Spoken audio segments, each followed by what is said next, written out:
Long live Chairman Mao. Long live Chairman Mao. Behind those faces lurks fanaticism, the fanaticism that made the Chinese Communist Revolution. It is National Day, 1 October 1966, and the great proletarian cultural revolution has just begun. Old culture, old ideology, old customs, old traditions, all of the olds must be destroyed.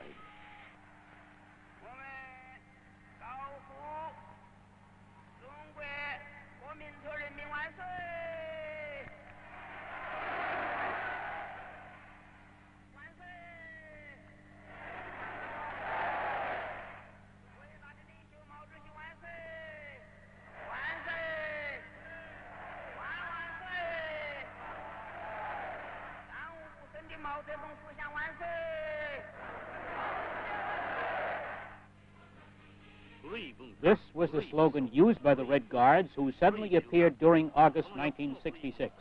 Anything feudalistic, capitalistic, or revisionistic was destroyed or changed to suit the needs of revolution. Names of towns and streets and even localities were changed. Wall newspapers were plastered in cities and towns, often criticizing men long established. Some were purged. Liu Ping, head of Peking University, Liu Qingyi, chief of the party's propaganda department, Liu Qing, chief of staff of the PLA, were all criticized and purged. Even chief of state, Liu Shaoqi, was included in the first sweeping movement.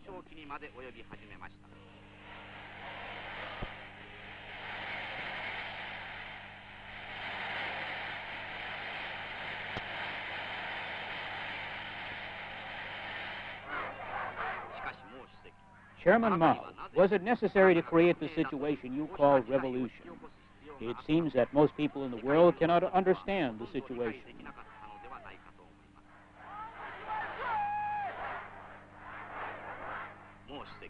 Chairman Mao, for the last 30 years you fought through revolutions and battles and won a victory. You established a new country and ruled it continuously for 18 years. But still you stirred up another revolution and thus destroyed the concept of revolution held by most people. Chairman Mao, what reason did you have to bring about this cultural revolution?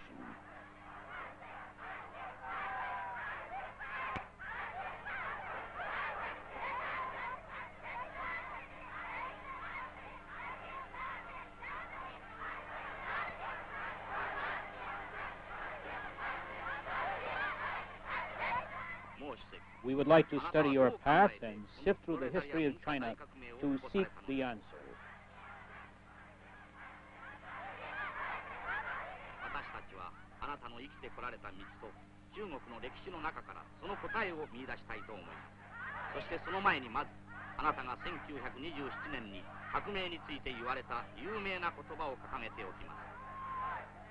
First, we want to recall your own words written in 1927.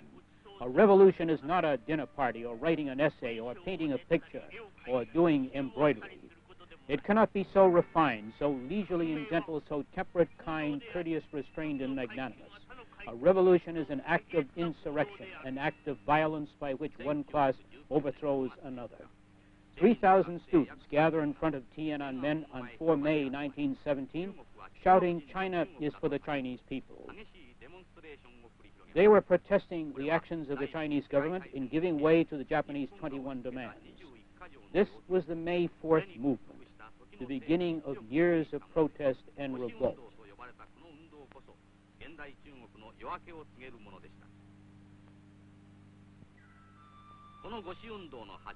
8 years before, on 10 October 1911, a group of army officers attempted to take over the decaying Manchu dynasty, which had ruled China since the mid-17th century.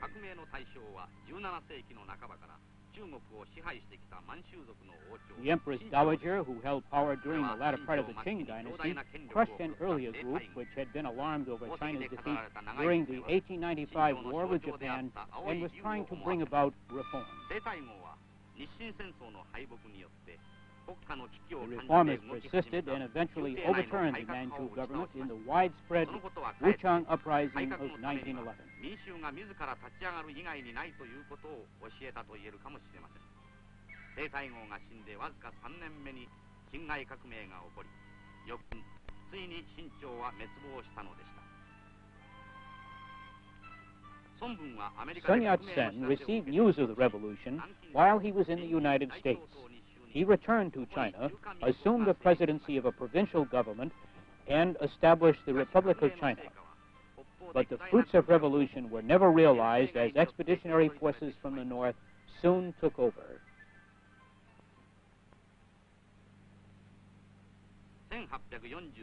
The history of China's defeat and humiliation during the 19th century begins in 1842 when the British defeated Qing forces and signed the Nanking Treaty during the Opium War.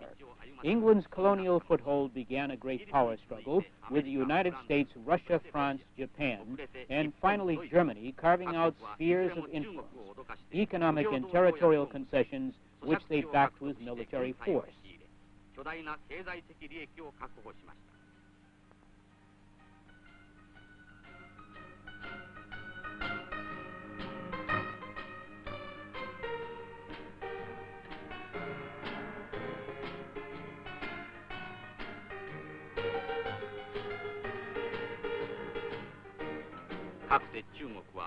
China became a paradise for foreigners and a hell on earth for the Chinese.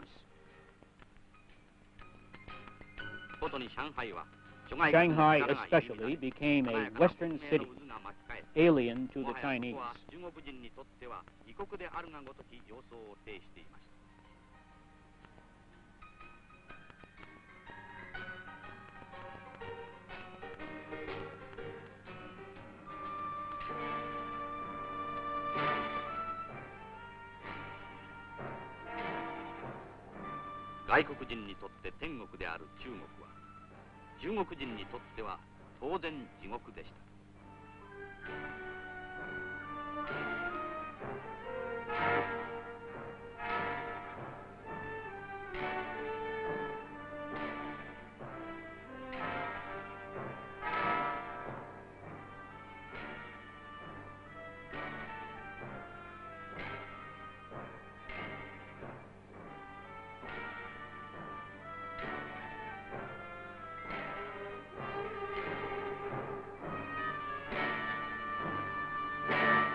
The military destroyed all opposition, however slight.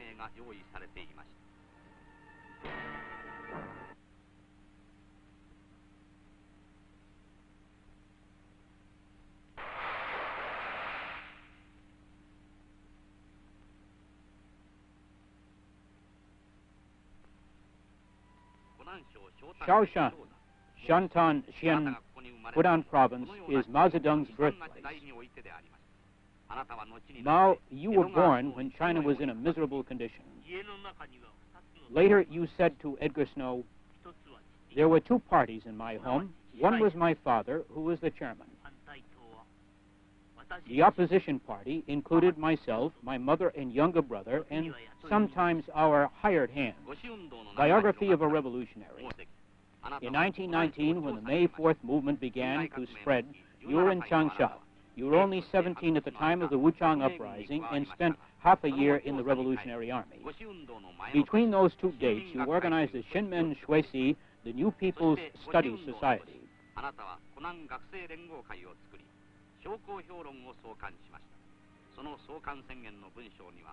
After the May 4th movement, you started editing the Yang River Review for Hunan students. Even in those days, before you had studied Marxism, you had solutions for complex problems. What is the biggest problem of society? It is the problem of food. What is the most powerful force? It is the downtrodden people when their strength is used. Therefore, the people must fight with united strength.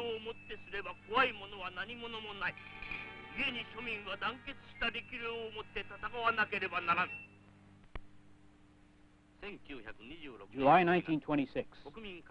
The People's Revolutionary Army faces the military might of the northern armies led by Generalissimo Chiang Kai-shek, regarded as the likely successor of Sun Yat-sen, who died the year before.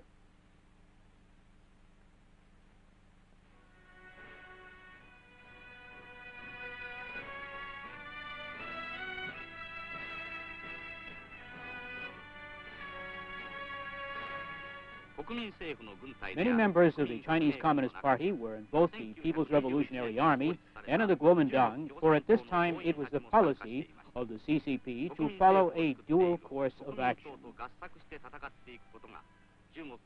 It was also the policy of Joseph Stalin at that time, guiding the communist parties of the world through the Comintern to collaborate with the bourgeois world.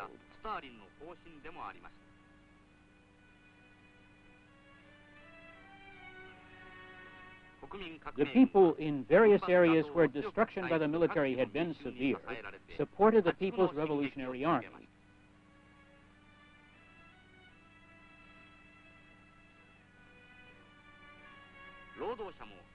Workers contributed toward this new revolutionary army. A new provincial city government represented by laborers, students, citizens was established in Shanghai. However, the contradiction between workers' organizations and military seeking stability with foreign powers was like an unstable explosive bound to detonate.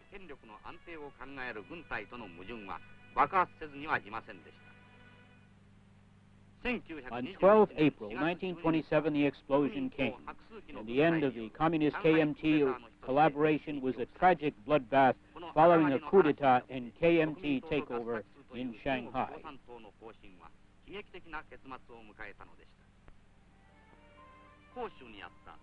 In Hunan, meantime, Mao had set up the National Farmers Movement Study School. Mao, you were heading the school when the CCP was established in 1921.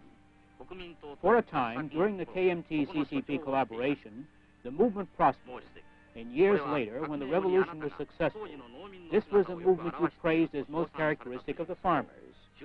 In fact, during the early part of 1927, just before the Shanghai coup, you visited Hunan farmers and wrote a report, Survey of the Hunan Peasants Movement, which very well describes the struggles of the farmer and forms the basis for revolution. Your thinking was contradicted by other communist leaders who believed revolution must be started by city workers, the urban base of Lenin. When the 1927 coup spread to Changsha, you went underground and began organizing the farmers.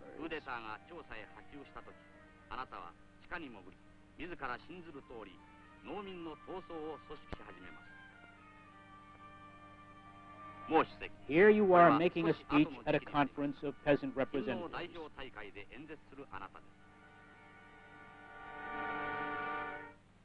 The strength of peasants is like a windstorm and is increasing. Peasants will remove the net restraining and move straight along the path of liberation. They will send all imperialists and army cliques into their graves.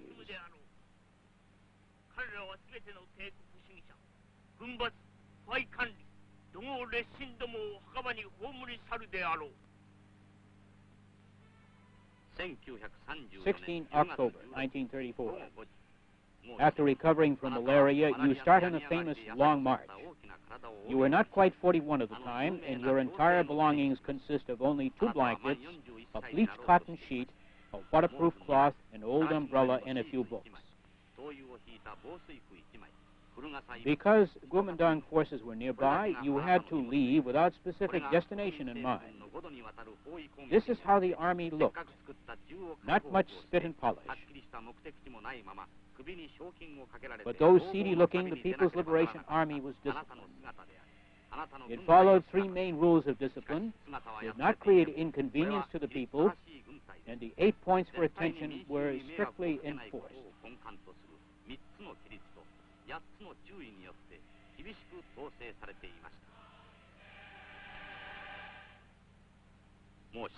Mao, you organized 1,000 armed farmers and took them into the Jinggang Mountains and waited for Judah to arrive from Nanchang, where he had organized a rebellion.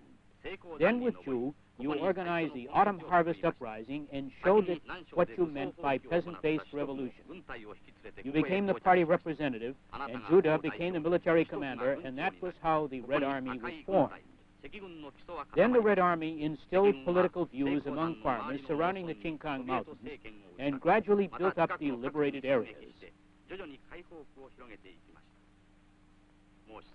It was when your wife was captured by the Kuomintang and killed when she refused to announce that she was divorced from you.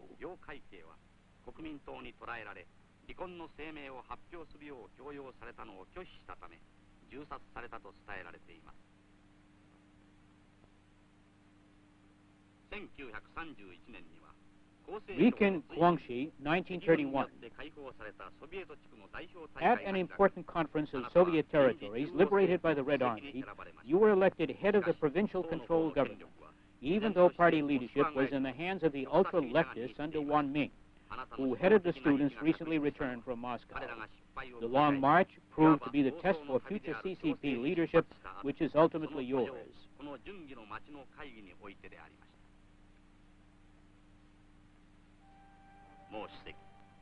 Mao, you are a poet. This is what you wrote after the Long March. No one in the Red Army fears the hardship of the Long March. We looked lightly on the 1,000 peaks and the 10,000 rivers. The 5 mountains rose and fell like rippling waves. The Wumeng Mountains were no more than small green pebbles.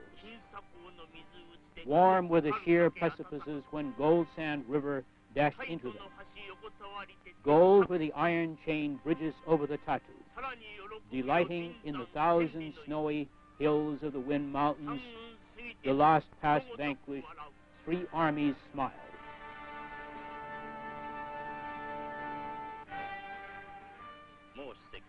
Chairman Mao, the Red Army, led by you, fought against the enemy and marched through 12,500 kilometers of mountains and rivers and finally arrived at the Soviet area in northern Shenxi in October 1935. The army, which began with 300,000, had dwindled to less than 30,000, but the survivors burned with firm revolutionary conviction.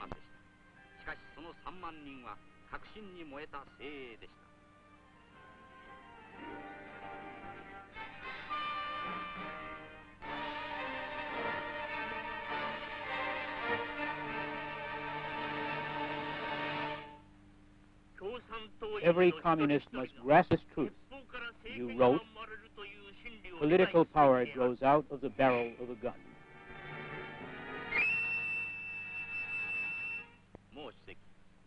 Mao, 3 years before you led the Long March, the Japanese Guangdong Army bombed the railroad at Liuchiao and announced the Chinese did it. In ensuing military actions, Chiang Shui-liang attacked, but the Japanese took Manchuria at the end of a 3-month campaign, installed Puyi as emperor, and proclaimed the state of Manchukuo.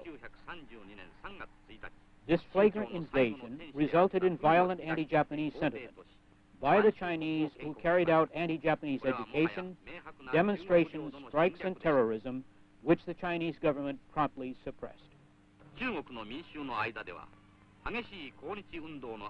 While the Chiang government in Nanking resisted Japan with one hand and suppressed anti-Japanese elements in China with the other, you, Mao, set forth a policy of stopping the internal strife and joining in a united front against Japan.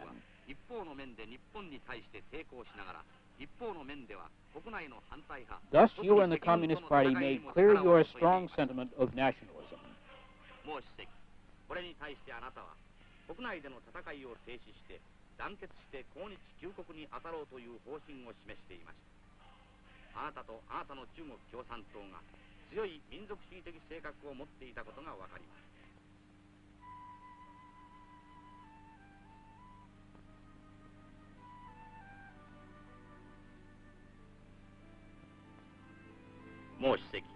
You did not settle down in a cave in Yunnan after the Long March.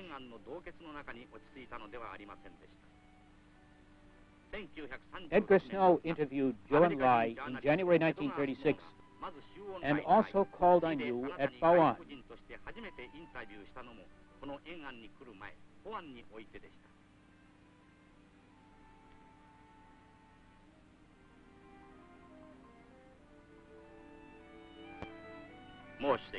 It was the first interview you gave to a foreign correspondent. Snow said later about you, you cannot dispute the fact that one can feel a certain strength of faith in this man. He has a strange capability of consolidating and expressing the demands of the majority of several 100 million people who are farmers. Here lies the great quality of this man. If these movements can be generated into motive power for the rebirth of China, Mao Tse-Tung will remain a great man in China's long history.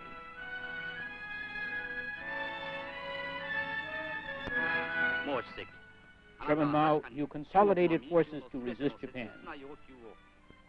You organized the Resist Japan Red Army College with Lin Biao as its head.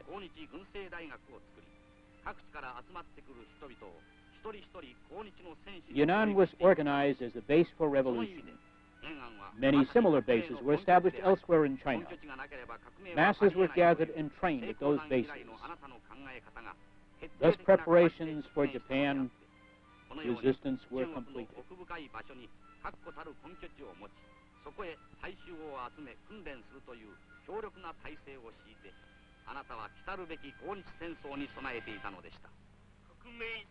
The Revolutionary War is a war of the masses.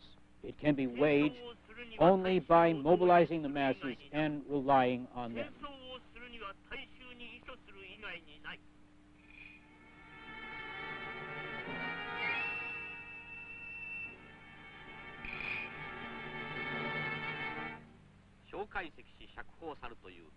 December 1936. As a result of a series of events during which considerable anti-Chiang propaganda is circulated, the Generalissimo flies to Shan in an attempt to persuade Chiang Sui-liang to fight the Red Army.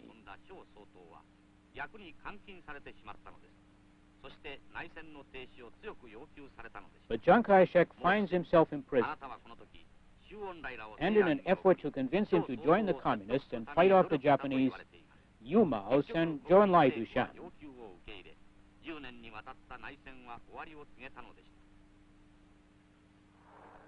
Chiang finally capitulates, thus ending an internal fight lasting 10 years. 28 July 1937. The Sino-Japanese War begins in earnest after the Japanese shell Marco Polo Bridge near Peking. The Japanese war machine sweeps ahead, capturing Tientsin on 31 July, Peking on 4 August, and attacking Shanghai on 13 August.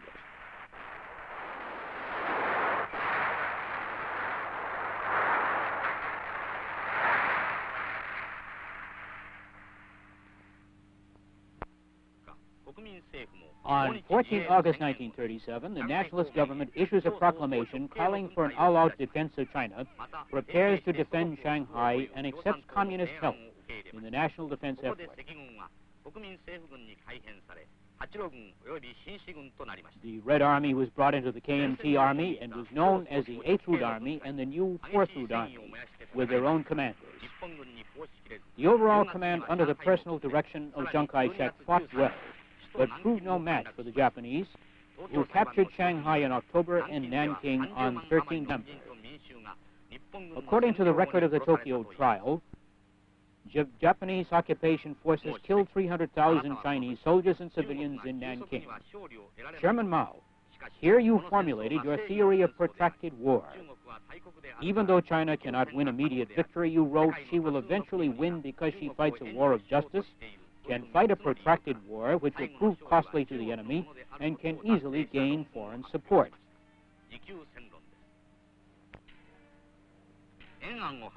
Meantime, in the areas around Yunnan and in Yunnan itself, plans are underway to develop a self-sufficient economy in preparation for a long-range war.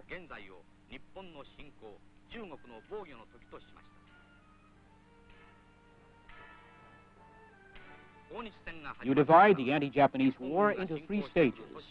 The first stage, Japan advance, China defend, is already being fought. People from the Japanese-occupied territories flock to Yunnan, among them the movie actress Lan Ping, later to be known as Chang Ching, your future wife. You prepare and train many of these people, some to be soldiers, others for other tasks. Even a small spark can burn out a field. You write, というのはあなたの有名な言葉ですが、あなたはまさにその小さな星の火を抗日の前線に向かって放ったのでし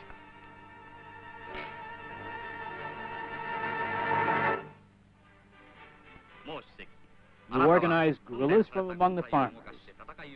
These farmer guerrillas organized elsewhere fight a skillful 24-hour-a-day battle against the Japanese. この方針に従って各地で組織された農民の遊撃隊は巧妙に戦い、あなたの言うように日本軍をして1日24時間中本命に疲れさせました。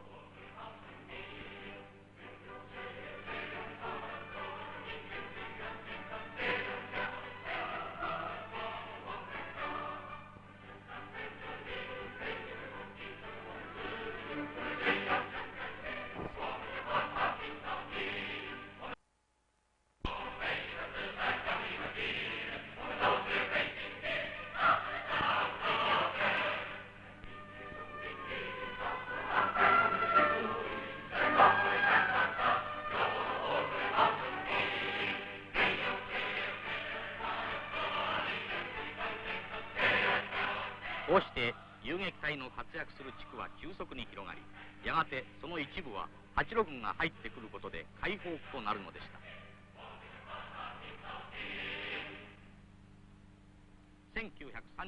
27 October 1938, the Japanese capture Wuhan. The Kuomintang government moves to Chongqing. The second stage of the anti-Japanese war begins as China moves into positive resistance.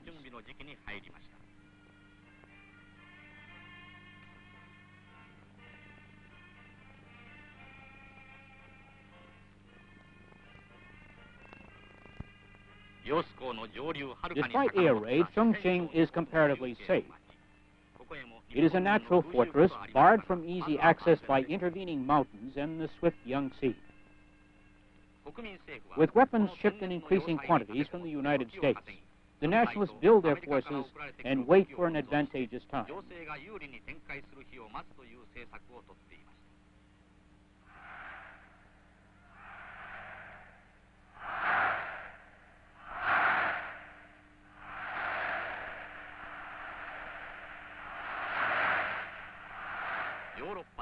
Meantime, World War II begins in Europe.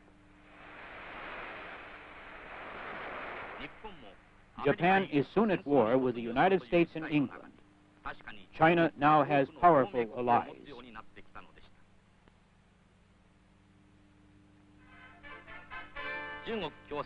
April 1945, the 7th Congress of the Chinese Communist Party. In reality, it celebrates your victory. Liu Shaoqi reports on the party. You explain China's fate and development in Marxist-Leninist terms, which become the principal ideology of the Chinese Communist Party.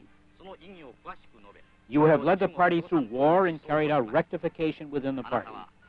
The rectification movement started in 1942 and culminated in this meeting of the 7th Congress and was to eliminate defects and improve the general character of the party. Party members carried out criticism and self-criticism, party training, and self-reform. The Red Army has become a disciplined, effective fighting force, able to carry out training and extensive operations simultaneously.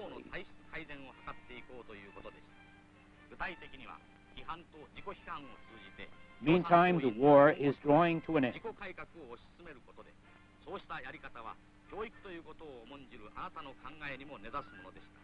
1942年から始まったこの政風運動はこの七全大会で結実したのでした。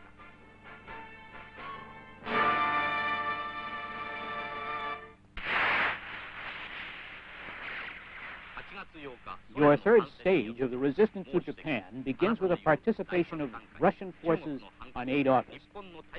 6 days later, the Japanese accept unconditional surrender. The nationalist government orders the Japanese army not to surrender to the 8th Route and new 4th Route armies. It uses the United States airlift to remove the Japanese army. The 8th Route and new 4th Route armies also remove the Japanese. 8路軍新四軍も実力をもって多くの日本軍を武装解除しました。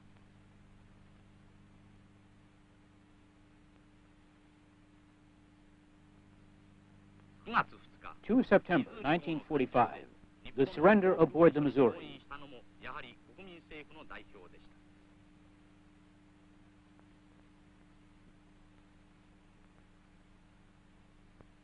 しかしもう A nationalist representative attends the 今や meeting. 1億に近い人口を含む解放区を持つ強大な Your party has grown enormously and now controls a large territory with a population of about 100 million. You write, weapons are an important factor of war, but they are not decisive. It is people, not things, that are decisive. The contest of strength is not only a contest of military and economic power, but also a contest of human power and people. Military and economic power is necessarily wielded by people.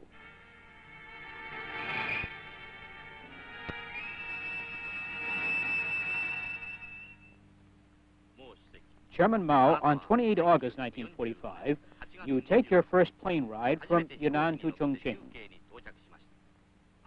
You had accepted an invitation from Chiang Kai-shek to discuss peace and were warmly received.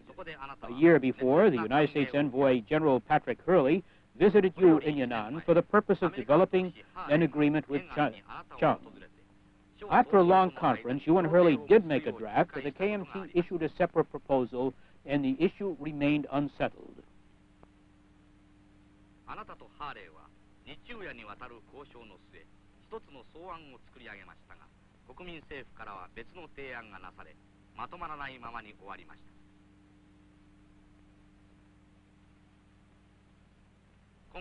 This meeting ended the same way. Despite your great popularity, the talks accomplished nothing. You signed an agreement on 10 October, but it was practically meaningless, and you returned to Yunnan the next day.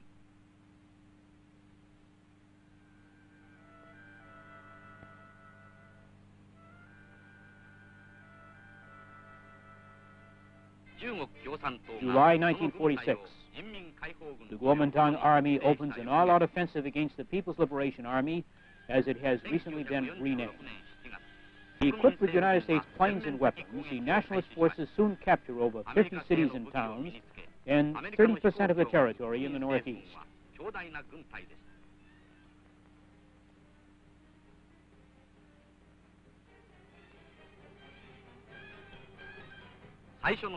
Yunnan fell to the Kuomintang in 1947. But the PLA did not fight a war of position. Instead, it drew in the KMT forces in a war of deadly attrition that cost 1,120,000 KMT casualties by the end of the first year. しかしながら、この1年で国民政府軍は死傷捕虜合わせて112万の損害を出しました。 The PLA opened a counteroffensive when the nationalist strength was dispersed and the source of supply remote. 補給が困難になったところで始まりました。1947年の秋と冬の攻撃で、東北の国民政府軍は31の都市と22万の兵力を失いまし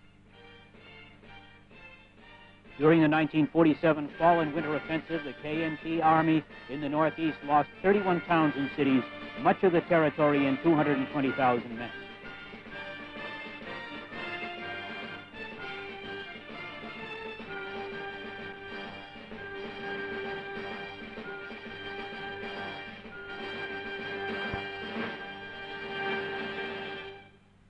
At the end of 1948, it was total surrender and 500,000 men were disarmed. Many nationalist soldiers volunteered into the PLA. Mountains of abandoned U.S. weapons were taken.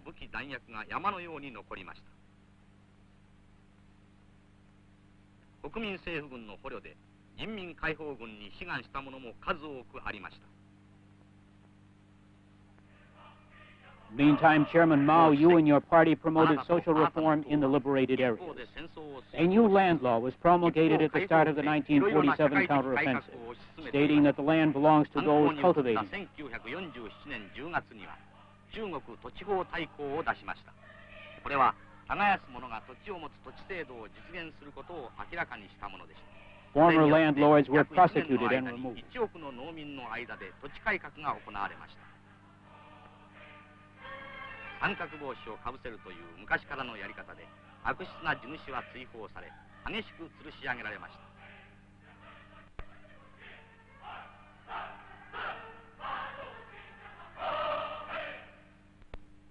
毛主席 Even though the United States military aid to the nationalists continued, you maintained a conviction that weapons were not the decisive factor. You believe that even atomic bombs cannot decide war.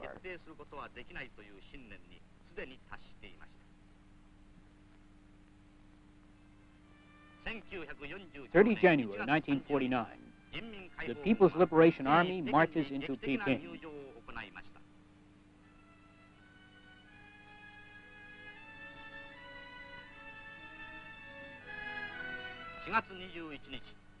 Crosses the Yangtze River on 21 April.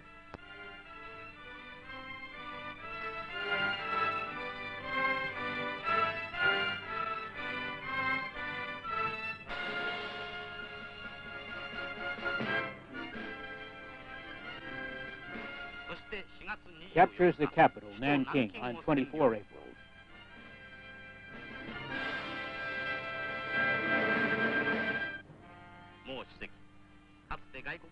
Chairman Mao, British, French, Germans, Russians, Japanese, and Americans who had inflicted suffering on the Chinese were expelled from China, which for 100 years since the Opium War had been a paradise for foreigners.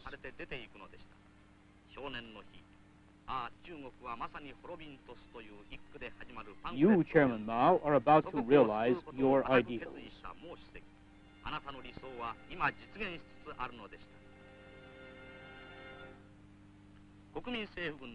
Even though the nationalists tried to prevent it, people in the Kuomintang-controlled territory began cooperating with the PLA.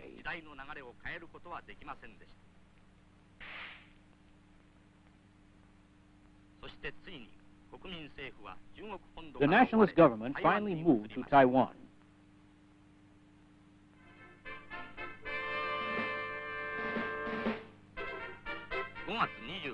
24 May 1949, the People's Liberation Army victoriously marches into Shanghai, which was once a hell for Chinese residents, and signs saying no dogs and Chinese allowed were posted in the parks.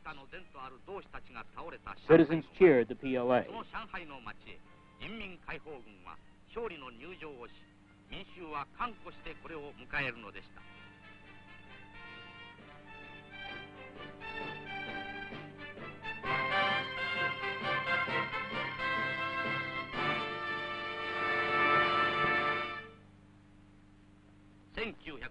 On October 1949, the Chinese People's Republic is established.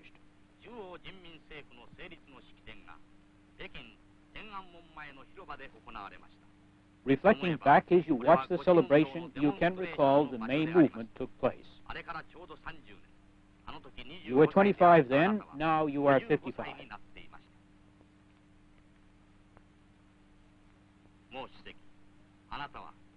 You are the CCP representative of other factions and parties, representative of district, military, and people's organizations.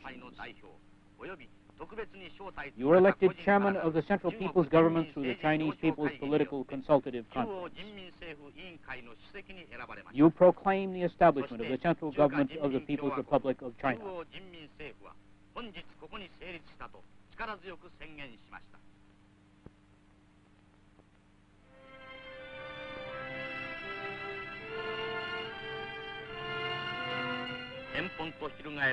A new flag is flying.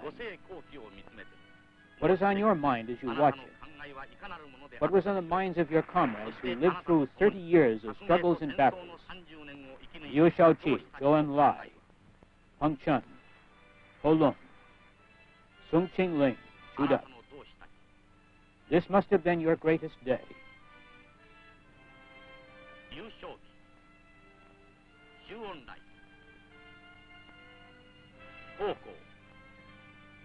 Gadu.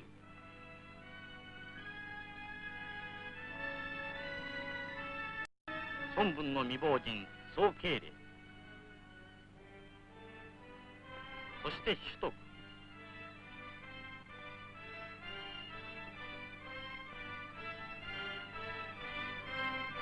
もう主席、これはあなた自身にとっておそらくは生涯の最良の日だったと思います。もう主席、あれは1949年10月1日のことでした。And on this day, your statement comes to life. All reactionaries are paper tigers. In appearance, the reactionaries are terrifying, but in reality, they are not so powerful. From a long-term point of view, it is not the reactionaries, but the people who are really powerful.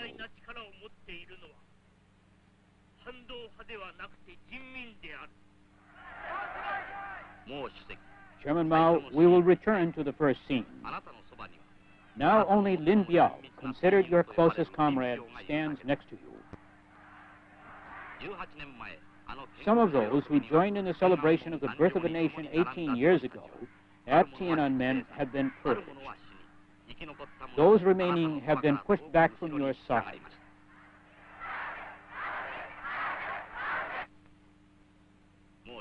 But the great proletarian cultural revolution directed by you moved violently on.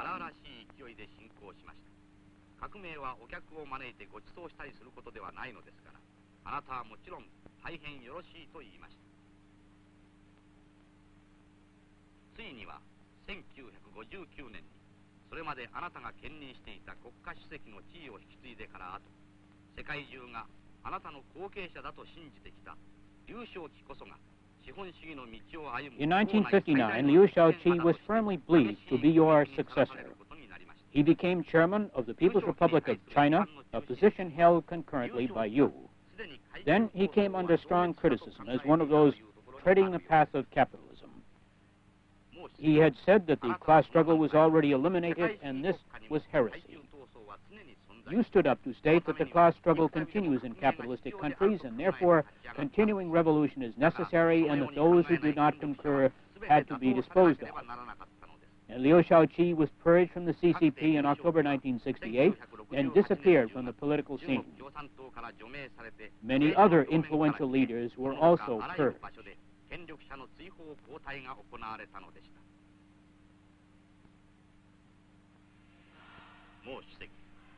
Do you recall, Chairman Mao, the secret meeting you had with Stalin and other Soviet leaders in late 1949 and early 1950? Those were the days of socialist brotherhood.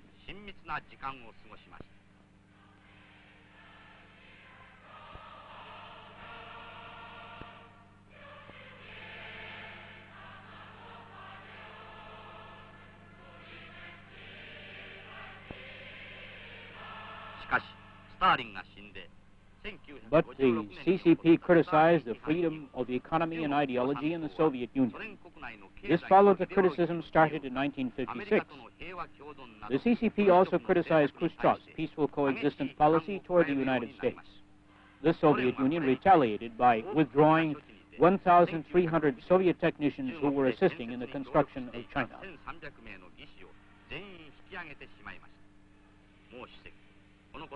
Chairman Mao, you must know that even in socialist countries, corruption and degeneration of power occurs. Prevention of this has become one of your biggest reasons for instigating another revolution.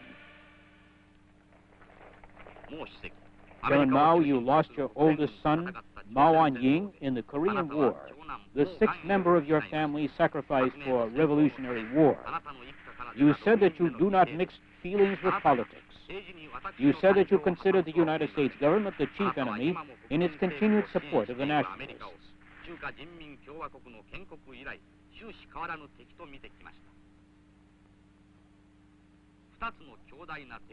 But while faced with two great enemies, you extended the hand of friendship toward leaders in Asia, Africa, and Latin America, many of whom have now vanished from the scene.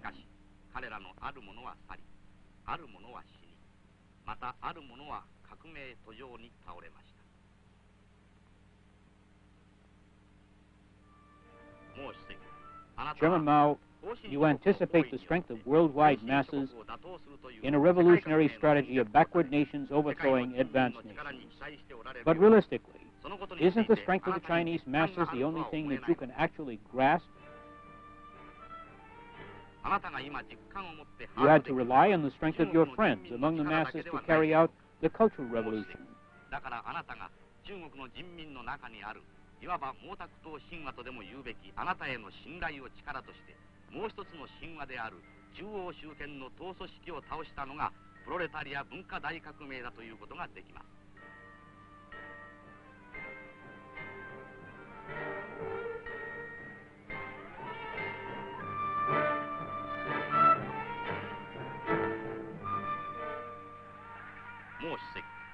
During the Ninth Party Congress in April 1969, you designated Lin Biao as your successor and established a new centralized authority of the party. This means, Chairman Mao, that you have reinstated friends who were once disposed of through the Cultural Revolution.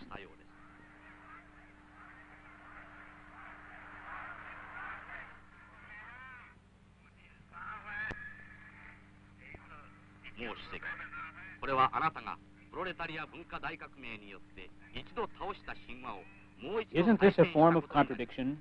At the same time, the Ninth Party Congress was emphasizing the necessity of continuing revolution to cloak the contradiction.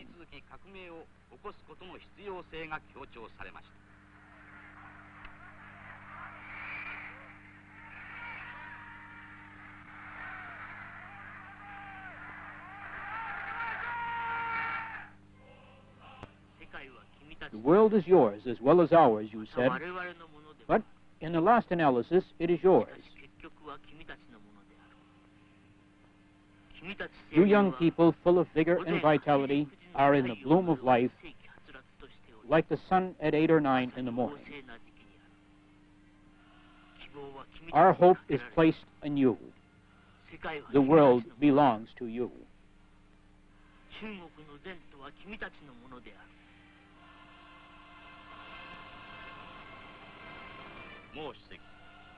Chairman Mao was one of the reasons for starting the Great Cultural Revolution, to give these young people the experience of revolution using farmers and workers as teachers. However, organizing revolution and engaging in revolution are not the same.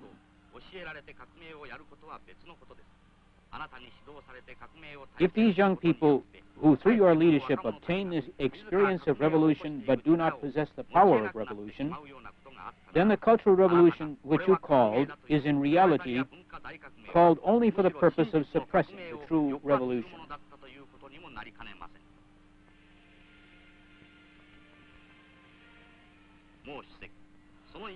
Chairman Mao, in January 1965, you said to Edgar Snow, "The future generation of China will probably assess the revolutionary operation through their own merits and in terms of their own experience, and Marxism-Leninism may appear foolish to them."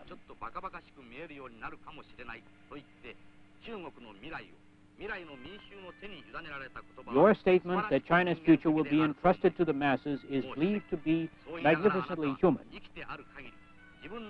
Even though you said this, Chairman Mao, you appear to be trying to decide China's future while you are still living. Isn't this something of a contradiction? It is the contradiction, perhaps, of a great leader, for the fact that you, Chairman Mao, have survived many such contradictions may make you one of the great figures of the 20th century.